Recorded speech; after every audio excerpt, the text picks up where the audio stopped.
శతాబ్దానికి చెందిన మహా ఋషి ఆదిశేషు. మీకు తెలుసా? విష్ణుమూర్తి పాంపు ఆదిశేషు. ఆయనే మన యోగం అందరికీ అందాలని భూమి మీద జన్మించి పతాంజలి మహర్షిగా వెలుగొంది మనకి ఈ జ్ఞానాన్ని ఇచ్చారు. ఇదంతా ఆసనాలంటూ ఓన్లీ మూమెంట్సే కాదు, కళ్ళు మూసుకొని ధ్యానం చేయటం వల్ల, మనం లోపలికి ఆలోచించడం వల్ల ఈ యోగం అనేది బయటపడిందంట పతంజలి మహర్షి గారికి.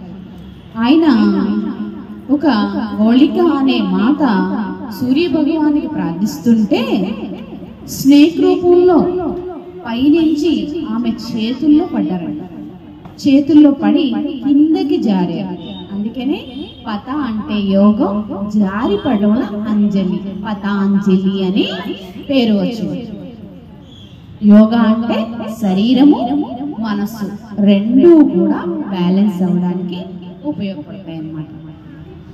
ఆ పతాంజలి మహర్షి ఆ తల్లి పెంచిన తర్వాత ఆయన 1000 తలలతో 1000 మంది స్టూడెంట్స్ కి ఒకేసారి చెప్పి ఎంతో మందికి జ్ఞానాన్ని ఇచ్చారు.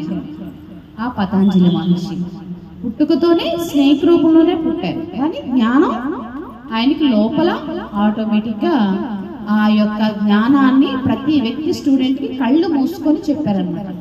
అందుకని యోగ దర్శనము అంటారు. దర్శనం మీ అనుభూతి పొందడం లోపల ఆ చైతన్యం అది. అందుకని ఆ మహానుభావుని యొక్క పతాంజలి మహర్షి దయ వల్లే మనకి ఈ రోజు ఎంత యోగా జ్ఞానం మనందరికీ వచ్చింది. కనుక ఒక్కసారి ఆ పతాంజలి మహర్షికి అందరమే నమస్కరించుకుందామా? ఓకేనా? హ్యాండ్స్ కళ్ళు మూసుకొని క్లోజ్ ఐస్ చేసి ఐబ్రో సెంటర్ లో ఓంకారాన్ని ధ్యానిస్తూ ఇలా నమస్కరించండి.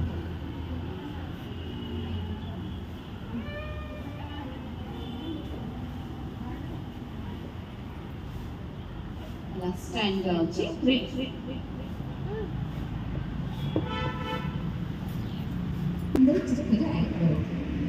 ఫస్ట్ లెగ్స్ స్ట్రైట్,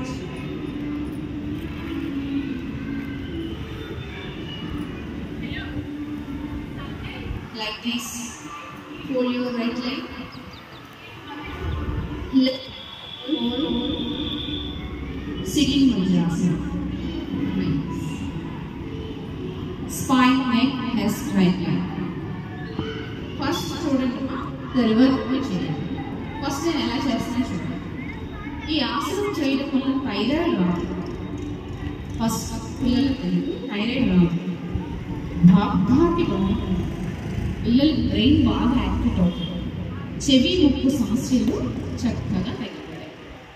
ఎలా చేయాలో ఫస్ట్ చూడండి. శ్వాస కంప్లీట్గా తీసుకొని